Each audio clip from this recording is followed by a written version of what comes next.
Bom dia, boa tarde, boa noite. Roberto Cardoso. Eu hoje quero falar sobre filosofia. Mas você sabe definir o que quer dizer a palavra filosofia? Filosofia é uma palavra composta por duas outras. A primeira é philo, que em grego quer dizer amizade. E a segunda é sofia, que em grego quer dizer conhecimento. Portanto, filosofia é amizade pelo conhecimento. E o filósofo, por conseguinte, é o amigo do conhecimento. A filosofia surgiu há 6 séculos antes de Cristo, com Tales, da cidade de Mileto, na Grécia. Mas a filosofia se firmou como um dos 4 níveis do conhecimento. Foi há 4 séculos antes de Cristo, com Sócrates, da cidade de Atenas, na Grécia. Sócrates, juntamente com o seu discípulo Platão, são hoje considerados os pais da filosofia. Sócrates, nos 70 anos em que viveu, não escreveu uma única frase. Porém, há 10 anos da sua morte, o seu discípulo Platão escreveu 35 diálogos, dos quais, em sua grande maioria, Sócrates foi o protagonista.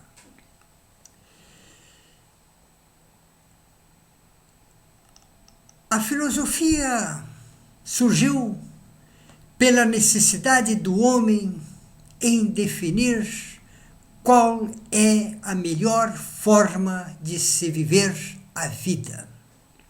Pois sabia-se que a cada instante da nossa existência somos instados a escolher entre inúmeras possibilidades a vida que queremos viver. E que ao escolhermos uma, jogamos no lixo tantas outras que poderiam até ser melhores vividas que aquela escolhida. O irmão de Platão chegou para Sócrates e lhe disse: dado a saber que a cada instante da nossa existência somos instados a escolher em 360 graus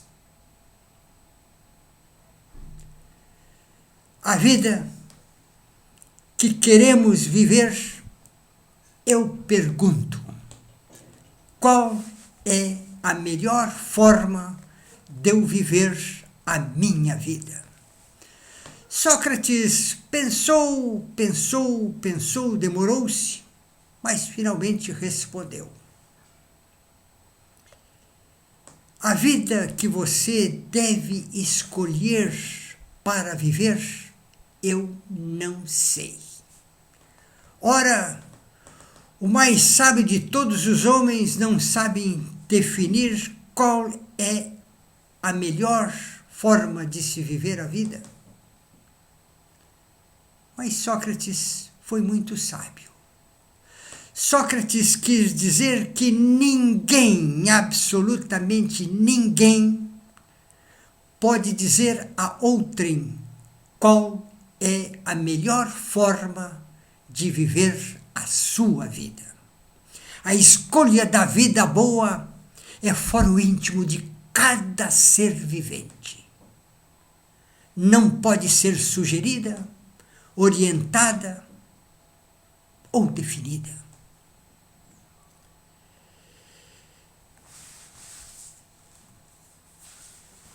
Existe um trabalho filosófico que, se eu tivesse que escolher entre os 5 melhores trabalhos filosóficos de todo o tempo, eu certamente escolheria esse trabalho.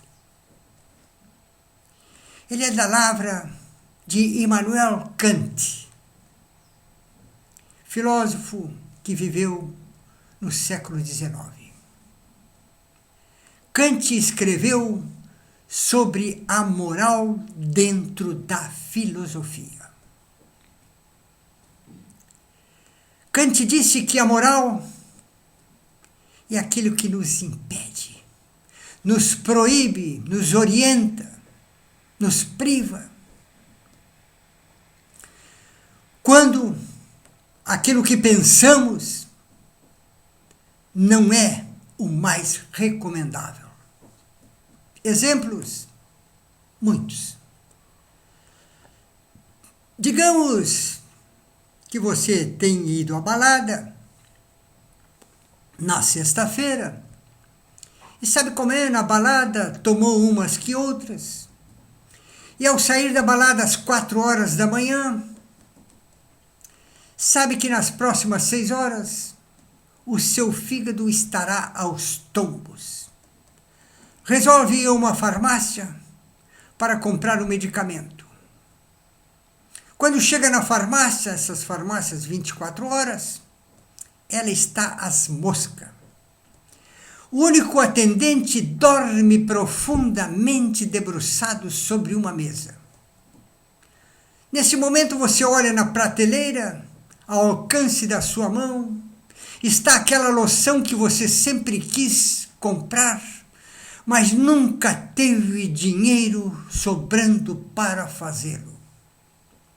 O exemplo pode ser bizarro para você, que está tão bem situado no mundo corporativo, mas para mim, que sou aposentado do INSS, ele é muito pertinente.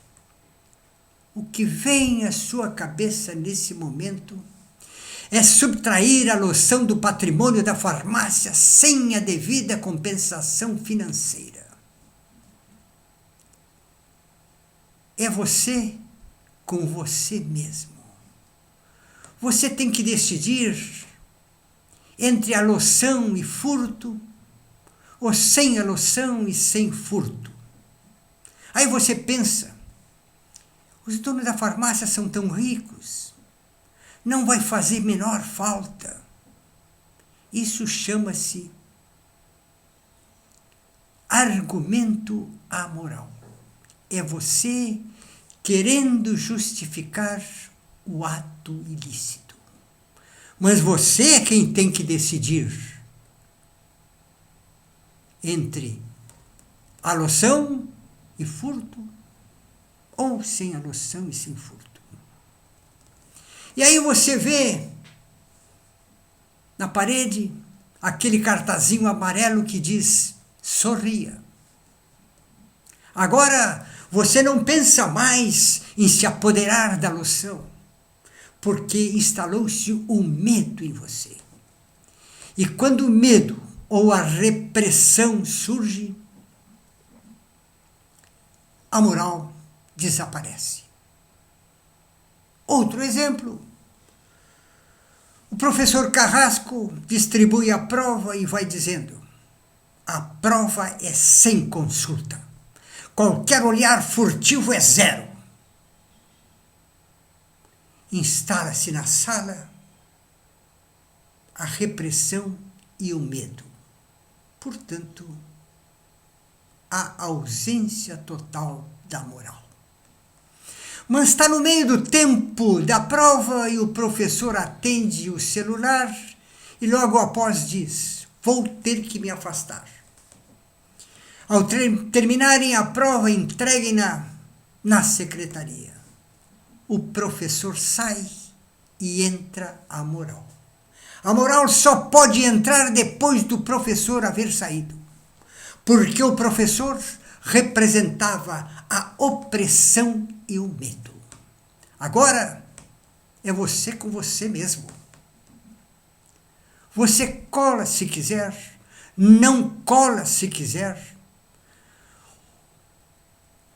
O aluno aplicado já matou toda a prova e exibe a grade de resposta. Você copia se quiser, confere se quiser, não confere se quiser, é você, com o seu conceito de moral. Mas sobre aquilo que vem à nossa cabeça, Friedrich Nietzsche, um filósofo alemão também do século XIX, assim se referiu em um de seus aforismos. O que vem à nossa cabeça é um diminuto, insignificante retalho da nossa psique. Seria como um farol iluminando o vasto oceano. Uma esfera aqui, uma esfera ali, uma esfera acolá. Nietzsche pergunta: quem é que movimenta o farol? Querendo dizer que não é você o responsável por aquilo que vem à sua cabeça. Da mesma forma, Sigmund Freud, o pai da psicanálise, com outras palavras, disse a mesma coisa. Freud disse: você não é senhor dentro da sua própria casa. Querendo dizer que você não é o responsável por aquilo que vem à sua cabeça. Eu, por exemplo, desde que me conheço por gente, eu costumo caminhar na praia nos verões. E quando estou caminhando na praia, sempre surge à minha frente uma jovem de glúteos exuberantes, praticamente expostos. Nesse momento que me vem à cabeça é apalpar aqueles glúteos. Mas até hoje, aos meus 80 anos, embora o fato tenha sido recorrente em toda a minha vida, não apalpei nenhum glúteo, a não ser aqueles que me foram permitidos. Mas se não o fiz porque o meu conceito de moral não me permitiu. Mas há um trabalho filosófico, também de muito valor, estaria entre os 5 melhores na minha escolha, foi da lavra de Jean-Jacques Rousseau.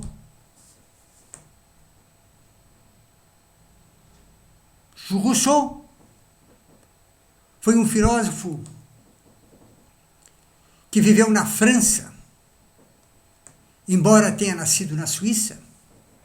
Foi um dos grandes responsáveis pela queda da Bastilha. Rousseau escreveu sobre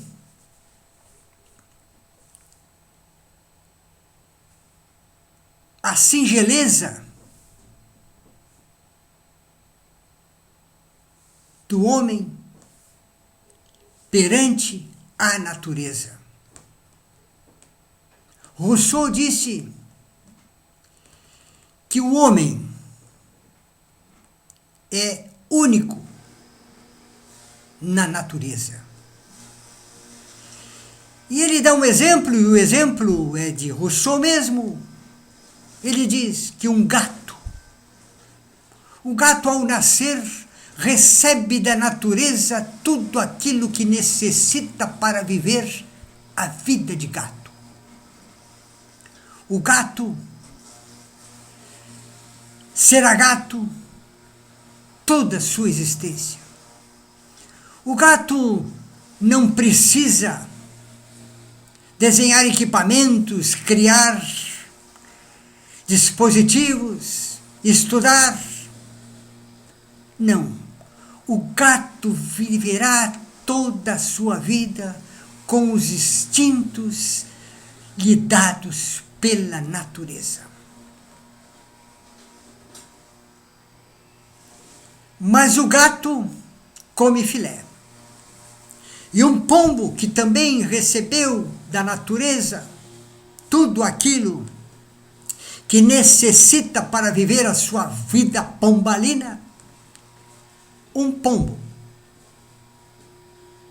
saberá tudo o que faz e que deve saber na sua vida. Mas um gato come filé. Um gato com fome morrerá de fome ao lado de um prato de alpiste. O pombo que come alpiste morrerá de fome ao lado de um prato de filé. E o homem? O homem também tem natureza. O homem também tem instintos. Mas o instinto no homem não é suficiente para ele viver a sua vida. Existe um delta imenso separando as necessidades do homem do instinto do homem. Há algum tempo atrás, eu presenciei o nascimento de um potrilho. E depois do nascimento, a mãe égua fez a limpeza de costume. E passado uns 15 ou 20 minutos do nascimento, o potrilho jogou suas patas dianteiras para frente e com as traseiras soergueu o corpo, colocando-se de pé.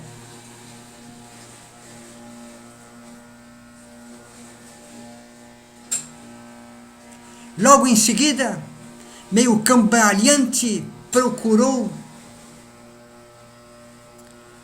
as tetas da mãe égua, inicialmente entre as patas dianteiras, como nada encontrou, virou-se e foi procurar nas patas traseiras, lá encontrando 2 úberes carregados de leite e pôs-se a mamar.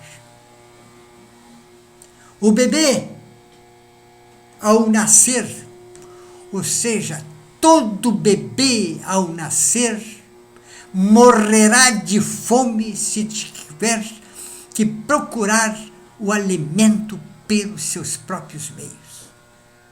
O bebê tem que ser colocado no colo da mãe e o mamilo da sua mãe colocado na sua boca, porque seus instintos apenas são para sugar e engolir o leite materno.